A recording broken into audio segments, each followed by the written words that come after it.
I know people will probably cry some tears, and that's okay. I've cried a lot of them in the last few weeks. It is a life celebration.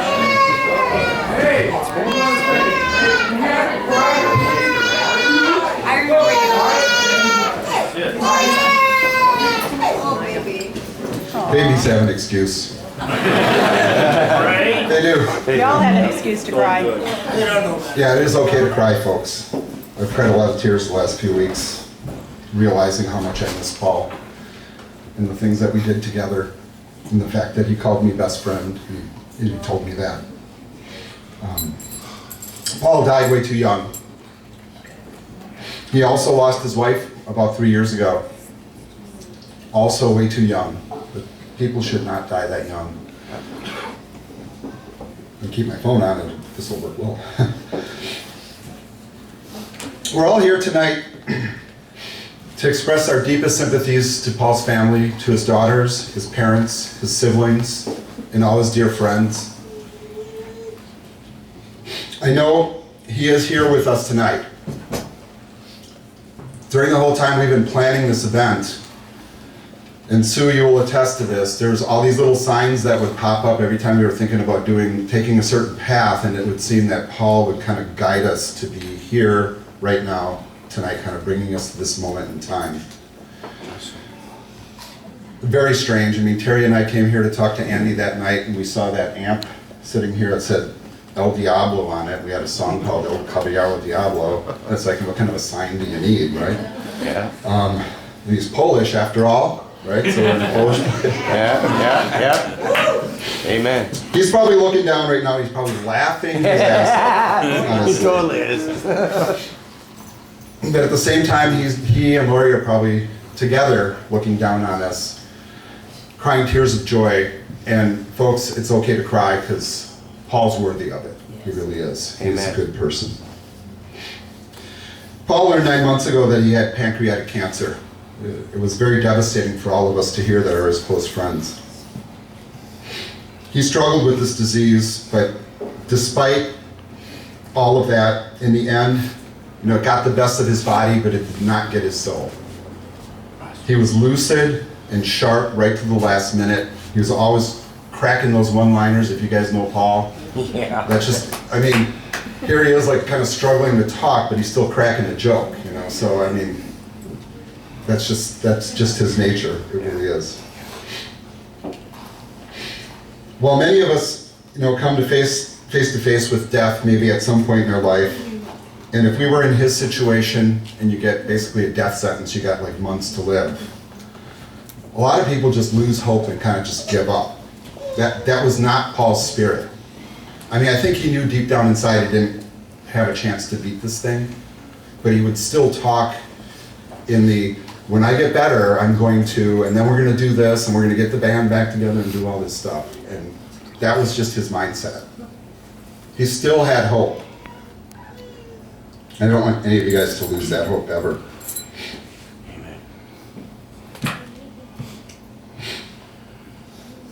It was hard to see Paul towards the end. You saw some of those pictures at the end of that video. Yeah. That was actually like probably Paul's last time out of the house before he went to the hospice. And that was to go see Haley get married. And I'm glad that I was able to be there with him and to take him and make that happen. Amen. It was hard to see him in that state, folks. It really hurt quite a bit. But Paul, despite all those things, he knew that what would be special for him is to help plan this, that we're here in this spot together tonight. It was his wish. He was pretty wise towards the end. He said he wanted to get everybody together, not in a funeral home or a church or some like lame banquet hall somewhere. Amen. Amen. But in a place where all of us, friends and family, could come here and raise a beer, glass of wine in his honor. Paul's buying. And actually, he is. Paul is buying, so thank you, Paul. Thank you, So Paul. let's. Amen. You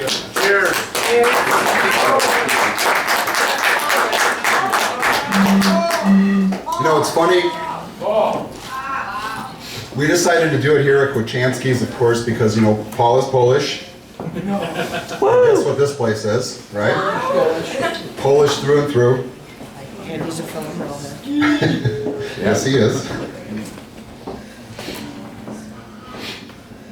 And Kochanski's is one of these places, when you guys probably walked up, you probably did one of these here, right? Because it's kind of an unassuming looking kind of place. And it's perfect for Paul, actually, because it's humble in appearance, but it's huge in spirit. Amen. The meaning of this place is large. You know, I can feel it right now as I say it. Humble in appearance and great in spirit. And really this place is a tribute to all the generations of hardworking immigrants and their descendants who built this great city just like Paul. This is also one of the last places where Steve, Terry, I, and Paul got together here in town to go out and have a couple of drinks, talk about stuff.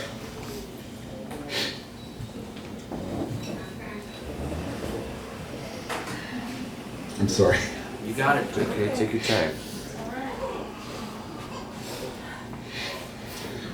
We just would, as we often do, we would sit around, have a couple of beers, and unlike most people, we like talk about cars and girls and stuff like that. We would talk about, you know, bending time dimensions and are we really in a different reality or something like that.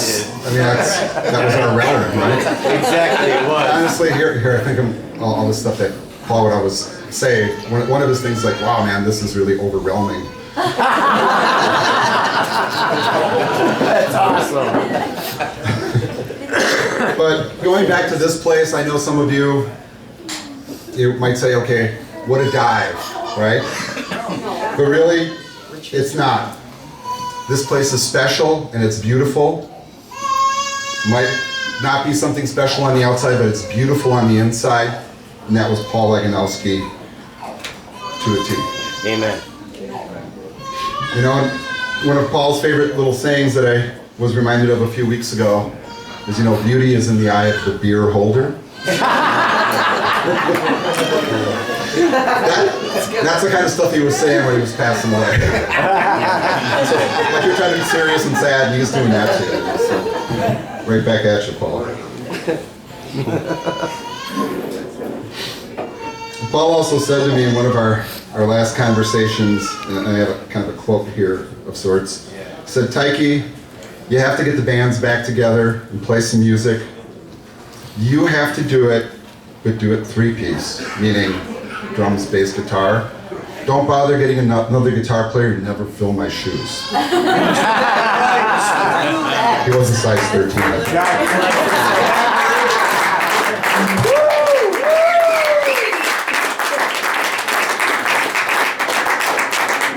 He was right, wasn't he?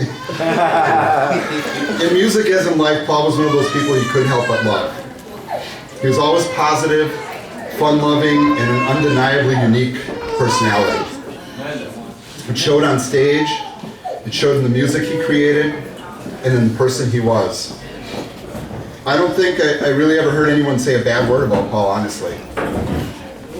Never. Well, maybe Lori calling him a dumb Paul out there. Wives, you know, they have to watch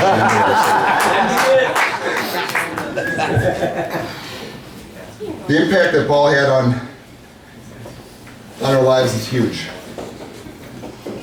Whether you were influenced by the songs he wrote or the friendship he offered, you knew that he was genuine and he had a big heart. And I think of all the people, myself included, that he helped over the years, and how without Paul's support and creativity, the music that we all made together probably never would have happened. He provided the house where we jammed.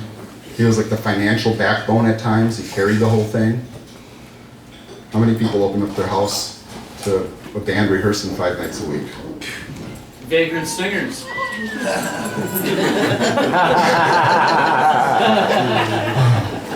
You know, so he opened his home and he basically made us part of his family. And that's all why we're here today. And I know that you guys, especially the musicians that played with him, we all have that sense of brotherhood that comes from playing together in all the different bands that Paul was in. So I see a lot of you here tonight, a lot of old friends, some of which I haven't seen in over 20 years. Paul had that power to pull us all together from the far corners of the country. But it's strange that even though I haven't seen a lot of you for decades, somehow time has seemed to really compress. And the distant past, the way that time has elapsed seems like kind of a blink of an eye to me right now. It seems like just yesterday that I was in the basement playing with Mark and Tony and Fallout and then turning it into Realm and all those things that we did. The one thing I want you to take away from this is that love, family, friendship, brotherhood, all those things endure. Despite the challenges we all face and the things that we go through, those things can't be erased, and they never will be.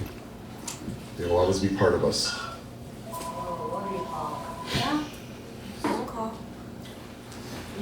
As I said, I've cried a lot of tears. I'm actually surprised I'm not like bawling right now. Because when I was writing this out in the van about an hour ago, I went through about 20 Kleenex, I think. It does make me realize how precious life really is, and how important it is to tell the ones that you love and that are important to you that you do love them now that you have a chance to. Don't be afraid to say it. I know I probably bury a lot of feelings myself.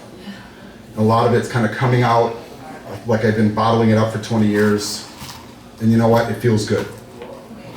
It feels like a weight's lifted even though Paul's gone. He pulled us together, and that's no small thing. Before I went out to the van to write that eulogy, Brian, where are you?